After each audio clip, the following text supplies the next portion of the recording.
Hello everyone. In today's video, I'll be replacing a furnace air filter. So the first thing you need to do is turn the furnace off so the fan does not try to kick on while you are replacing the filter. You can find the filter usually between the return duct and the unit itself. So in this case, it's right here. So now that the furnace is off, you can just pull the filter straight out. You see this filter is very dirty and definitely needs to get replaced. Then you take your new filter, which is directional by the way, and install it.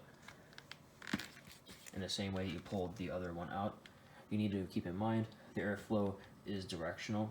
So you can see on here there's an arrow pointing the direction the air flows through the filter, and it comes down through the return duct into the furnace itself.